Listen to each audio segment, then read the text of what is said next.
Senang? Siap? Oke, marilah bersama-sama kita saksikan penampilan dari peserta dengan nomor 23. Selamat menyaksikan. Burung Garuda terbang ke Afrika, sampai ke pantai Panama. Jawablah salam dari saya sebagai salam pembukaan. Assalamualaikum warahmatullahi wabarakatuh. Waalaikumsalam warahmatullahi wabarakatuh. Hai teman-teman, perkenalkan nama saya Haura Nadifa Kaila dari SD Istiqomah Cikicir 2x11 Enam Lingkung, Kabupaten Padang Pariaman, Provinsi Sumatera Barat.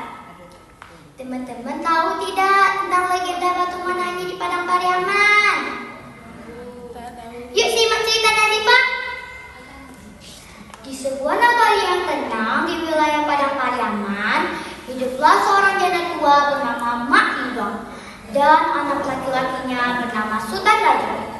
Mereka tinggal di rumah gadang kecil yang sudah lapuk dimakan usia.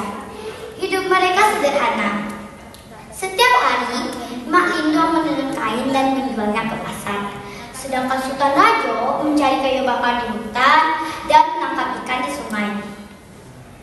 Nagari itu dikenal sebagai pantainya yang indah dan ombaknya yang biru. Orang-orang menyebut kawasan itu sebagai daerah yang diberkahi alam.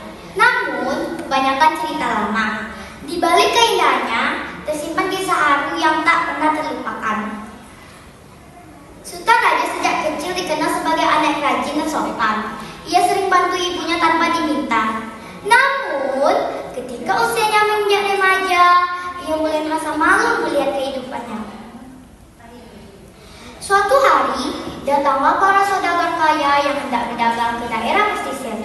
Mereka bercerita tentang keindahan di kota Padang, tentang kapal-kapal yang besar, pakaian indah, dan kehidupan yang mewah. Cerita itu membuat hati Sultan Raja gelisah. "Mak, izinkan aku merantau," katanya suatu malam. Mak Indong terdiam. Dalam adat Minangkabau, merantau memang kebanggaan. Namun, sebagai seorang ibu, hatinya khawatir. "Pergilah nak, tapi ingat, jangan pernah lupa pada kampung halaman dan pada ibumu," pesan Mak Indong sambil menahan air mata. Dengan bekal seadanya, Sultan Raja berangkat menuju kota. Dari sana, ia menggunakan kapal yang menuju kota. Tahun demi tahun berlalu. Mak Indong semakin tua, rambutnya memutih, badannya bungkuk. Setiap sore ia duduk di tepi pantai, memandang cakrawala dan berharap ke kapal yang bawa anaknya pulang. Suatu hari kabar besar tersebar di nagari. Sebuah kapal yang megah bersandar di pelabuhan. Kapal itu milik saudagar kaya bernama Sultan Raja. Mak Indong terkejut. Dia yakin itu anaknya. Dengan jalan tertati-tati, ia menuju pelabuhan tersebut. Orang-orang berkerumunan menyambut kedatangan saudagar kaya yang ditemani istrinya yang cantik jelita. Mak Indong dekat. "Sultan, anakku." Namun, Sultan Raja menoleh dengan wajah yang dingin. Ia merasa malu melihat ibunya yang pakai busuk di hadapan istrinya dan para awak kapal. "Aku tidak mengenalmu, perempuan tua," katanya dengan keras. Mak Indong terdiam, hatinya hancur. Langit yang semula cerah tiba-tiba menggelap. Angin bertiup kencang, ombak menggulung tinggi. Mak Indong mengadah ke langit.